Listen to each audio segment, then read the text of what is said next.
All right, so we're back. This is part two. It is still March 13th, and Charlie Fuqua is still here, and I think he didn't leave because we're making pot roast. So he decided to do part two today. So I'm going to lead off with my question that I did not ask in part one. Based on what you said in part one, and I hope our listeners tune into that one because it's a perfect way to just kind of like feed into this video. When you tie it all together, what is happening right now? What does it mean for the working class when it comes to inflation? Did the Ponzi come to an end, or there is still a lot more room for this Ponzi to continue? Okay, it hasn't come to an end yet. You know, Okay. First of all, I want to go back in history of my life a little bit. Oh, I would love that. Okay. I went to college after I got out of the United States Coast Guard. And my first semester in college, I took a class in economics. And I have to say, it made no sense to me whatsoever. I couldn't make heads or tails out of it. But one day, now, by the way, I went to college in St. Louis. That's where I'm from. One day, we had a guest lecture come into the class.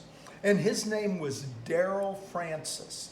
And he was the president of the Federal Reserve Bank in St. Louis.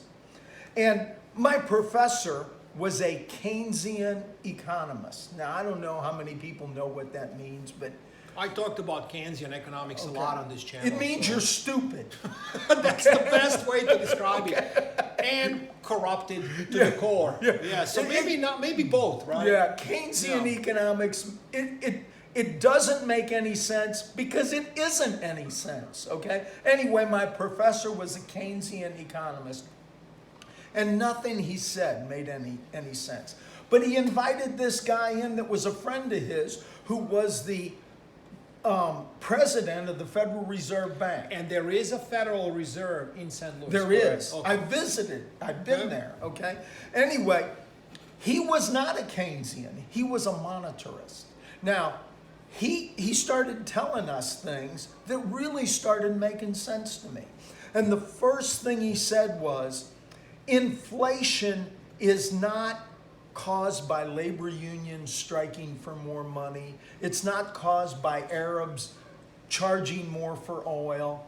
Inflation has one cause and one cause only. Inflation is an increase in the money supply. The definition of inflation. Yeah, that's what inflation is. Austrian economics. Yes, is what yes. you are on. Austrian school, if you will. Yes. Okay, if you inflate the money supply, the value of the money goes down. Just like, think about this.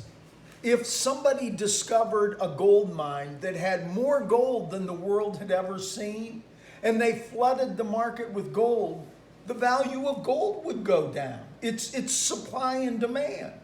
Okay, it's a simple concept. And it's the same thing with money. Let me put it this way. If there's an auction, say farmers were at a land auction, and they're bidding on the property, and somebody snuck around and stuck $1,000 bills into all the farmers' hip pockets so they had more money to bid, would the land go for a higher price? Well, of course it would. Okay? I've been at auctions in farm country when bankers are at the auction and they're going around and they're telling their customers, bid that up, I'll lend you the money for it. And so the price goes up. That's just the way it works, okay? So that is the cause of inflation. Now, are we going to have inflationary times in the United States now? Is the money supply increasing? Yes, it is. In a big way. As we speak. Yeah. Yes. Now, we say that the government is creating the money. It's not the government.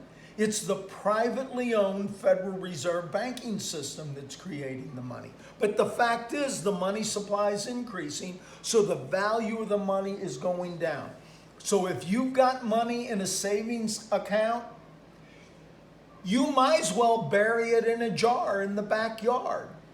Yes, but wouldn't you agree that we kind of have two issues here? It's almost like getting slapped from both sides at the same time because of the fiscal as well as the monetary expansion of currency. Correct? Well, with what Congress is doing as well, with all these programs, all these socialist programs. That when the government spends money, okay, this is even a bigger problem. If private business spends money, that money goes into the economy and it circulates through the economy and it stimulates the economy. When the government spends the money, it's actually a net loss. And let me give you a good example of this. Right now, we've got this happening everywhere. There's signs up all over town that says, help wanted. People can't find help. Why? Because the government's giving them a check not to work. Okay, it's self-defeating. So if you want to know what to do with your money, to make money, if you want to know what stock to invest in, I can't help you with that. Because I don't know. I don't know what stock's going to go up or down. But let me say this about what to do with your money. What's going to happen to gold and silver and commodities, precious commodities, platinum, diamonds, you name it. As the value of the money goes down, relatively speaking, the value of gold, silver, diamonds, oil, real estate, you name it, that's going to go up. Basically, real things versus things, the paper. Right. As it's getting deflated.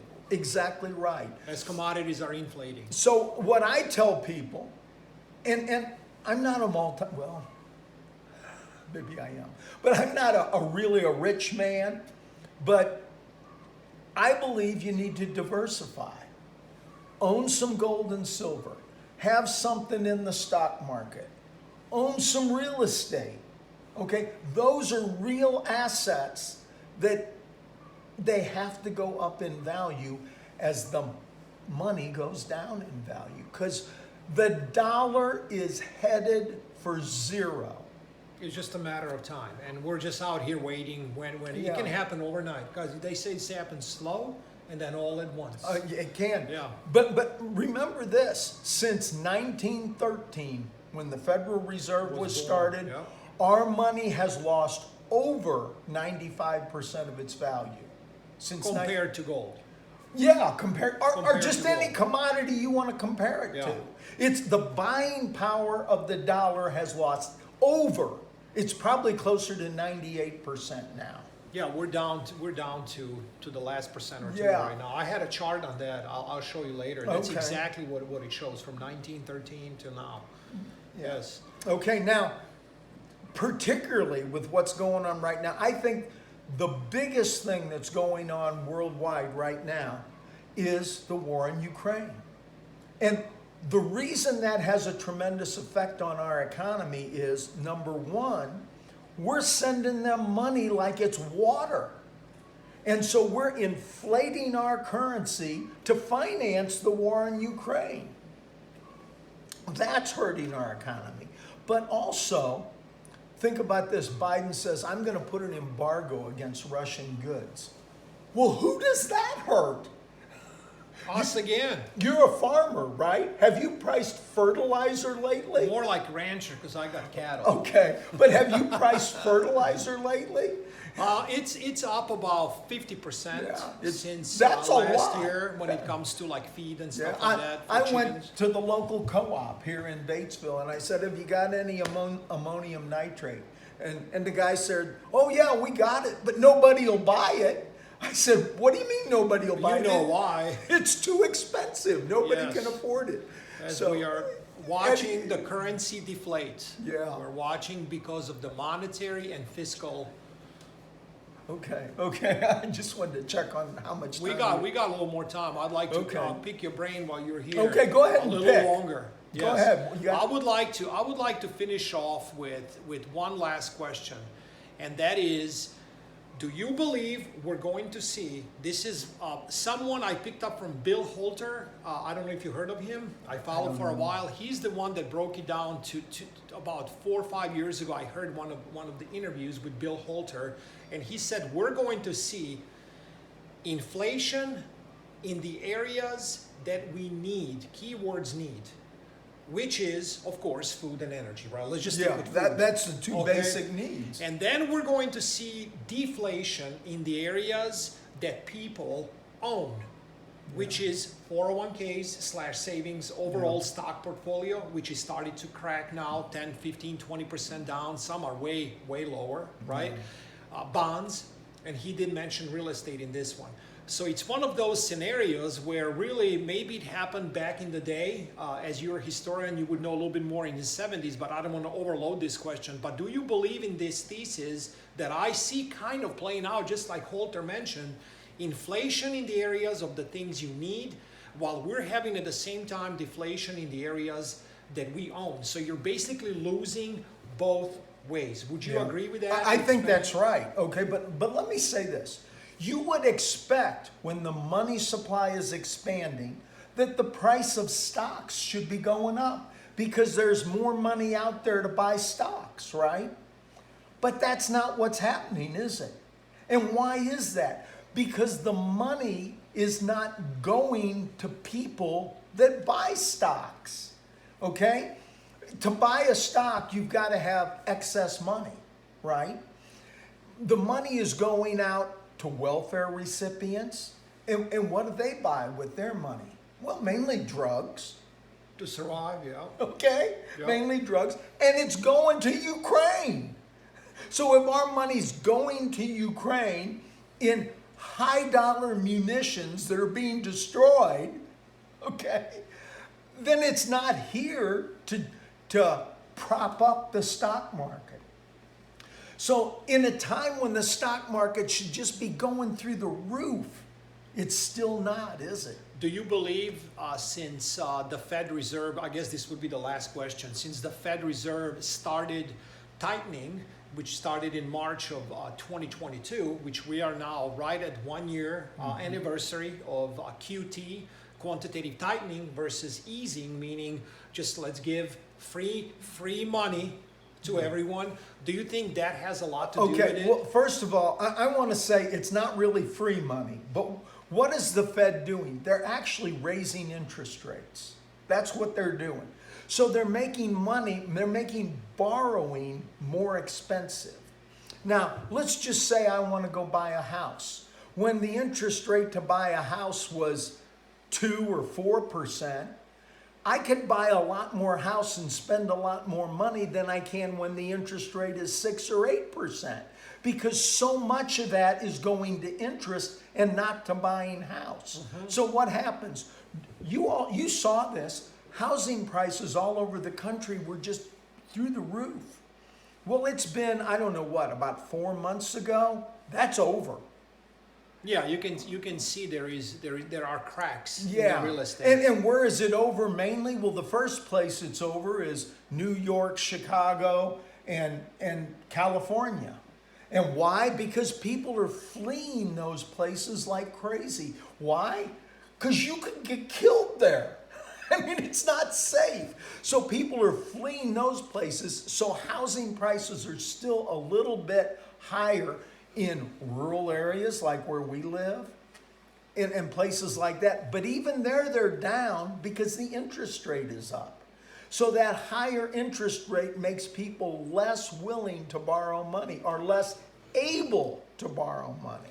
Well, for those that are holding 401ks still and holding bags with what's been going on, maybe, possibly, you can get lucky now with Federal Reserve pivoting because of this banking issue that we've seen, and we're going to go back to that so-called, we know it's not free, nothing is free, there is no such thing as free lunch, but we might be going back to just quantitative easing, free money, or should I say currency, for everyone, because we know what real money is. Okay, right? I want to make sure that I say that I don't know what the future holds. Neither do I. Okay. We're just trying to use the best to our knowledge based on what's going on to prepare, and we know for sure that the dollar is going down, even though in the basket of currencies, the Dixie, the dollar index, is stronger than other We can call Although them the ruble, bad currencies. the ruble is really strong right now, the So- Russian currency. Ruble didn't go to ruble yet? No, it hasn't. It hasn't Now, I want to happened? say something else, and this is really important.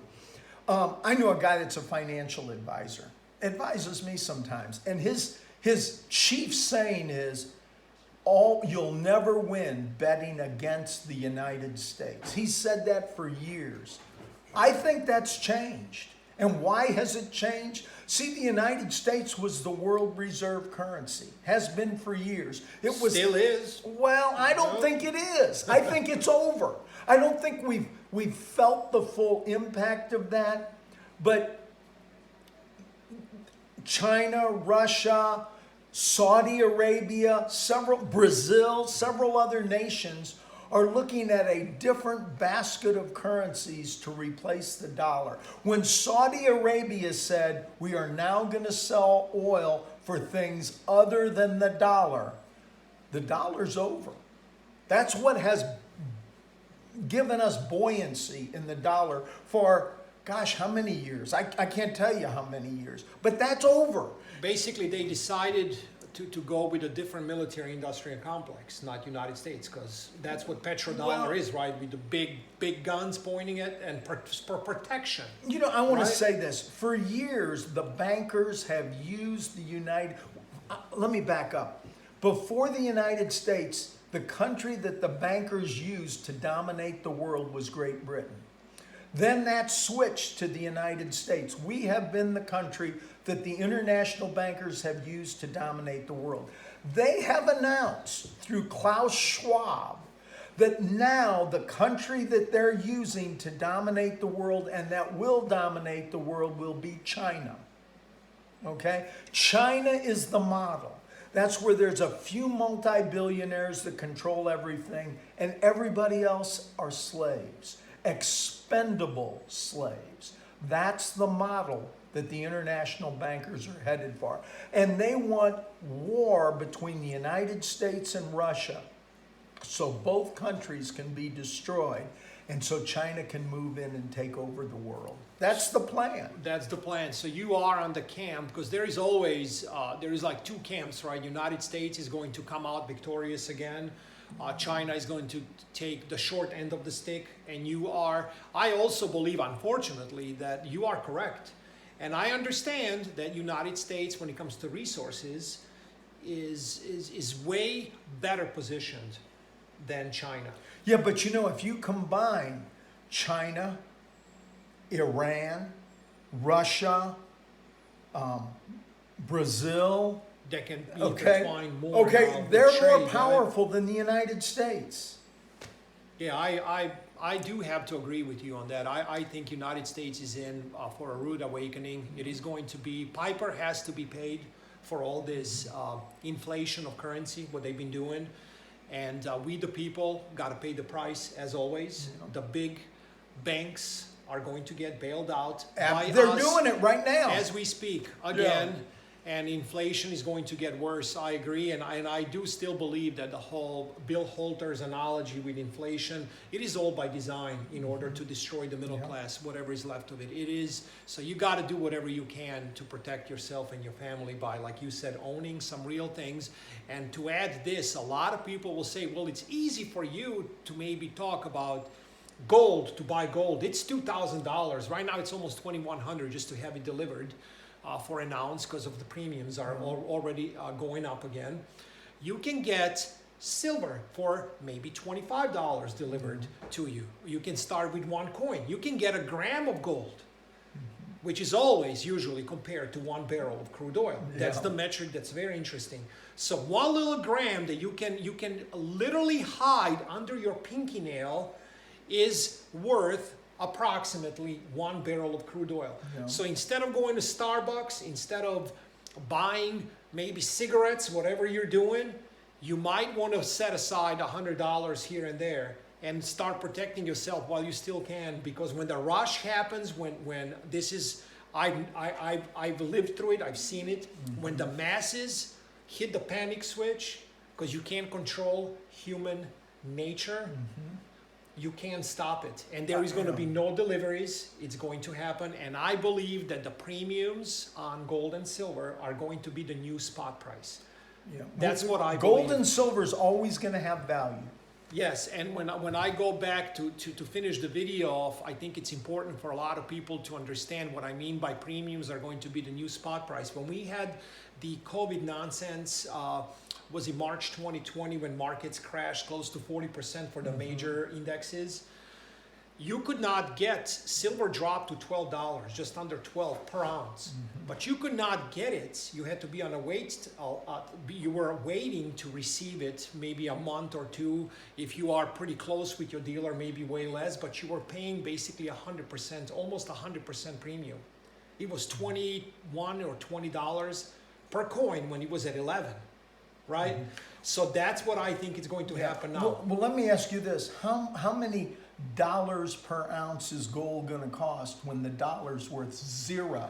I don't know, and I don't care. And I'll tell you why I don't care, Charlie, because I don't look at physical gold as something I buy in order to make profit, to exchange it for currency. Yeah. Unless the new system is completely in place that I prefer, and I can get a lot more than I paid for. And we are far from that. We are far from so that. I don't buy, and you shouldn't buy, even though this sounds like investing advice, it is not. I'm not a licensed financial advisor. I'm just using some common sense here, watching this nonsense playing out. So my suggestion is basically for myself and for you and for our listeners to do their own, of course, due diligence. But you got to look at it as when you have physical in your possession, you're looking at the exchange for value, what you can get for that. For food. Yes, for the things. And I just made a video with Mario Meneco. I don't know if you follow him, that we had a transaction just for fun, one transaction for beef with physical gold. So you can actually eat gold, as people say you can't. It actually happened. And that's just my theory on that. So to look at the price of physical precious metals in currency, it's in a way silly that would be done through equities. Like if you are gambling in the stock market, when it comes to gold miners, and you mentioned them in the video, it's a completely different story. So with that, do you have any final words to finish? The only final thing I would say is what I've already said. Remember that the dollar is headed for zero. When is that going to be? I don't know. But all you got to do is look at history, and you know it's going there. So if you're holding dollars and expect that they'll increase in value, you can forget that. It's a for sure loss. It's a for sure loss. Yes. Well, we're going to finish with that. And I really thank Charlie Fuqua for coming out here today. And we are out, and we will be back. Thank you.